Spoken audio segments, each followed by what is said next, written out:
Hello friends, तो स्वागत है आपका मेरे यूट्यूब चैनल पे। तो आज हमारी ये पॉलिटी सीरीज़ का डे 10 है। चलो स्टार्ट करते हैं। जो आज हमारा चार्टर एक्ट 1853 है। इससे पहले हमने चार्टर एक्ट 1833 पे अपनी पूरी वीडियो देख ली थी।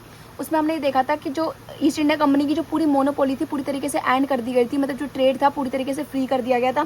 साथ ही साथ हमने ये देखा था कि जो स्लेवरी एवोल्यूशन मतलब की तरीके से गुलामी वगैरह भी पूरी तरीके से ख़त्म कर दी गई थी।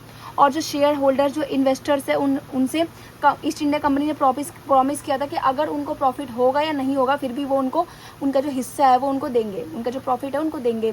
साथ ही साथ हमने देखा था सेंट्रलाइजेशन ऑफ पावर हुई थी।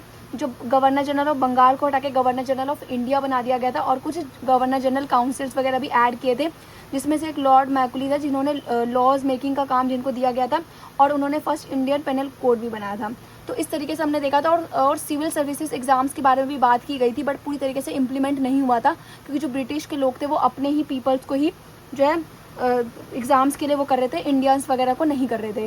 तो इस तरीके से हमने देखा था कि 1833 में ये सब हुआ था। जो अब है चार्टर एक्ट 1855 जो हर 20 साल बाद जो लागू होता है वो हुआ था। और 20 years later in lord Dalhousie's time the next charter act जो है कम हुआ, मतलब लॉर्ड डलहौजी के टाइम पे जो नया जो चार्टर एक्ट है वो हमारा केम आया। बट क्यों? क्योंकि हमें पता है कि every 20 years the company charter had to be renewed.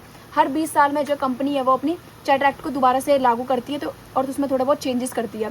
तो पहले 1833 में हुआ, फिर अब 1853 में, यानी 20 साल बाद। ठीक है, किसके द्वारा होता है? ये ब्रिटिश पार्लियामेंट के द्वारा होता है। ठीक है, बट इस टाइम क्या था, जो पार्लियामेंट थी वो थोड़ी डाउटफुल थी। क्यों डाउटफुल थी? क्योंकि वो कह रही थी should we even keep the company और should we directly rule India, कि हमें कंपनी को अभी भी रखना चाहिए या फिर हमें डायरेक्टली रूल करना चाहिए। पार्लियामेंट का कहना था कि अभी भी ईस्ट इंडिया कंपनी को रखना चाहिए या हमें डायरेक्ट रूल करना चाहिए इंडिया के ऊपर। So instead of giving company power permanently, मतलब कि पूरी तरीके से कंपनी को पावर देने के बजाय they just give it temporary extension. उन्होंने सिर्फ और सिर्फ उसको टेम्पररी एक्सटेंशन दिया कि मतलब जब भी चाहे वो उन्हें हटा सकती हैं। ठीक है, अब जैसे 20 साल बाद रखती थी, लेकिन अभी ये था कि भाई 20 साल हो चाहे ना हो बट हम उन्हें हटा भी सकते हैं, कभी भी हटा सकते हैं ईस्ट इंडिया कंपनी को। और पूरी पावर जो है पार्लियामेंट अपने अंदर ले सकती है इंडिया की। अब जो मेन फीचर था चार्टर एक्ट 1853 का वो देखते हैं। First, company rule extended. जो कंपनी का जो रूल था वो पूरी तरीके से जो था एक्सटेंड हो गया था, बट नो टाइम लिमिट। लेकिन इसके लिए कोई टाइम लिमिट नहीं था, मतलब कि 20 साल तक तो करा आगे एक्सटेंड, लेकिन कभी भी उनको हटा सकती थी। Early act renewed company rule for 20 year at a time. ठीक है, उन्होंने 20 ईयर तक किया, but in 1853 parliament said we will let company rule but only until we decide otherwise.